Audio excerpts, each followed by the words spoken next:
Nako, eto na. Kayo pong mga overseas Filipino workers, maging maingat po kayo sa paggamit ng social media. Kasi iba po ang policy sa abroad. Kasi kinumpirma na po ni Undersecretary Ulalya, diba? Ng Department of Migrant Workers, tama ba ako? Tama, DMW.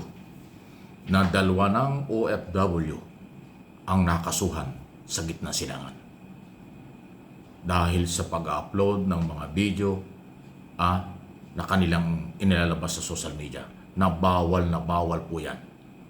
Nangyari po, yung pinakahuli ay sa Saudi Arabia, sa Riyadh, Saudi Arabia. Nakakulong yung OFW. At yung unang nangyari ay sa United Arab Emirates. Alam nyo kung anong ginawa, sabi ng Department of Migrant Workers? In-upload sa kanilang social media account yung mga missile, yung mga nangyayaring kaguluhan doon sa gitna silangan. Bawal po yun. Hindi yata nila alam. Ginawa siguro nitong mga OFW ito for content at saka kanilang pagpapalakas ng kanilang viewers at saka kung ano man followers nila. Masama po ito.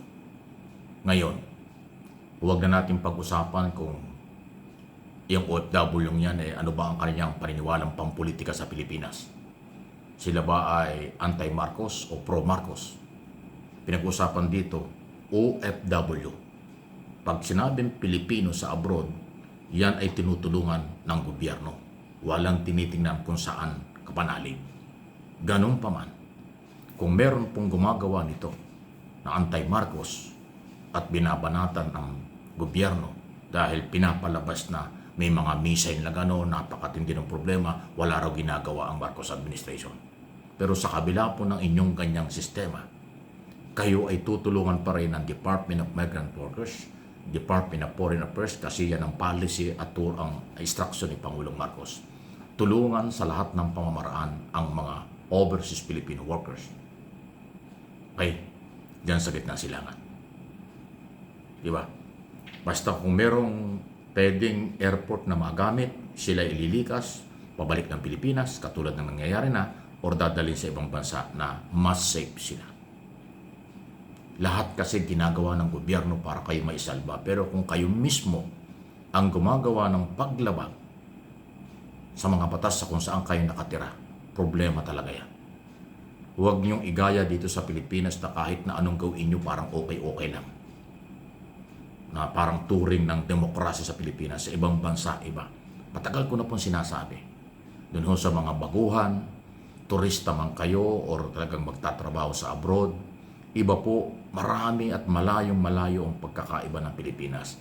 Environment, batas, policy, kultura, malayong-malayo tayo. Huwag niyong i-apply ang kulturang Pilipino. Pagdating niyo sa abroad, sasabit kayo. Dito kasi, kahit na anong topic nyo sa social media, napakahina ng mga opisina ng gobyerno para kayo panagutin kahit na fake news. Below the belt, ang tagal bago kayo managot Sa ibang bansa, napakabilis po. Bago kayo imbestigahan, huhulihin muna kayo, kukulong na agad kayo. Ganon katindi. At pag napatunayan, mabigat talaga. Ngayon, lumalabas, nadagdagan yung problema ng OFW, nadagdagan din ang problema ng Philippine government kasi nakikiusap ang Philippine government ngayon sa United Arab Emirates at saka sa Saudi Arabia para matulungan yung ating OFW yung nag-upload ng mga missile na mahigpit na ipinagbabawal. Ayan, for news and for information or education itong ating ginagawa. Wala naman yung personalan para lang ho ako makatulong sa inyo at ang aking channel. Kung kayo ay bukas ang kaisipan sa ganitong paliwanag, umiiwas kayo. Huwag kayong gumamit ng ganyang klaseng gimmick para lang kayo kumita pero hindi nyo alam ang kapalit niyang kalaboso kayo. Wala kayo sa Pilipinas. Nasa abroad kayo. Mayroong crisis sa gitna ng silangan, lalo na ngayon. Nabalitaan ba yung nangyari? Antindi. Yung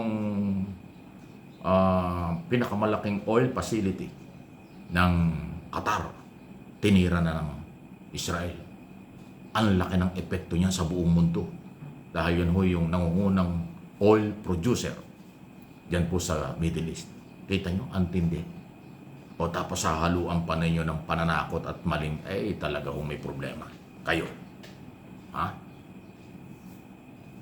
Tapos pag hindi kayo tinulungan ng gobyerno, babanatan nyo ang gobyernong ito, sasabihin walang ginagawang tulong. Sasabihin nyo, palpak itong gobyerno, kayo ang may kapalpakan, kayo yung umaabuso. Bago kayo umalis ng bansa, alalahanin nyo ang paganib na inyong haharapin at umiiwas kayo ron. Di ba? Although pa ilan-ilan lang yan, kakaunti yung gumagawa ng ganyan. O maaaring yan anti-Marcos, nagpapasikat. Kung ako lang yung nasa gobyerno, yung mga kilalang, sabagay, hindi ako pwede sa gobyerno. Kasi pag ako nagpunta ng gobyerno at yung mga anti-government na makukulong, pababayaan ko Hindi ko tutulungan pero si Pangulong Marcos hindi ganun. Sa kanyang policy, kumakampi o hindi, basta Pilipino tutulungan niya. Yun ang style ng presidente. Hindi naman niya katulad ni Digong Duterte. Di ba si Pangulong Duterte? Wala akong pakialam kung mahirap kayo. Kung naghihirap kayo, bahala kayo. Minura pa nga niya. Di ba merong speech si Duterte ganyan? Yung mga mahihirap, sabi niya, bahala kayo. Kung mahirap kayo, wala akong pakialam sa inyo. Yan ang style ni Duterte nung araw. Pero palakpakan pa rin yung mga, hindi ko alam kung bakit pumapalakpak sila sa ganun. Anyway, so nabanggit ko lang. Sana po, dahil napakaraming OFW pa sa gitnang silangan, hindi lang dun sa Iran o Israel, marami. Di ba ang kabuuan, base sa report ng DBM, Department of Migrant Workers, 2.5 million ang Pilipino sa gitnang silangan. Napakarami po nun. Hindi naman pwedeng pauwiin lahat. Pagdating dito, gutom yan. After 1 month, wala nang trabaho Baka wala na rin pera. So, kung kayo po ay safe dyan, nakakapagtrabaho pa, tapos gagawa pa kayo ng paglabag sa batas dyan, ay talagang makukulong kayo. Huwag na yung dagdagan pa ang inyong problema at problema ng inyong pamilya. At huwag na rin yung dagdagan ang problema ng gobyerno. Kasi hindi naman kayo pwedeng pabayaan. Okay? Kung pwede nga lang isalba kayo at isa kayo sa aeroplano, kayong lahat, napakadali yung gawin nun. Katulad ng sinasabi ng Vice President, madali lang daw magpadala ng aeroplano. Suntok sa buwan yun, delikado yun. Missile ang kakasalubungin mo, bakit ka magpapadala ng aeroplano dyan? Kaya magpakatalino, magpakatotoo, may magandang buhay. Pero pag nagpakatanga, walang pakialam sa mundo, tapos pag may problema, ang gobyerno sisisihin, kakaunti kayo, pero huwag kayo sana makahawa. Diretsahan tayo. Real talk tayo. Iba na ang galaw ngayon sa mundong ginagalawa natin. Magpakatotoo, at maging matalino. Huwag magpagamit at huwag maggamit sa inyong sariling interes lang. Tapos pag napahamak, kung sino-sino sisisihin nyo. So maging warning ito at aral sa lahat ng nasa abroad na mga kababayan natin Pilipino. Huwag kayong aabuso dyan dahil iba ang batas at siguradong makukulong kayo.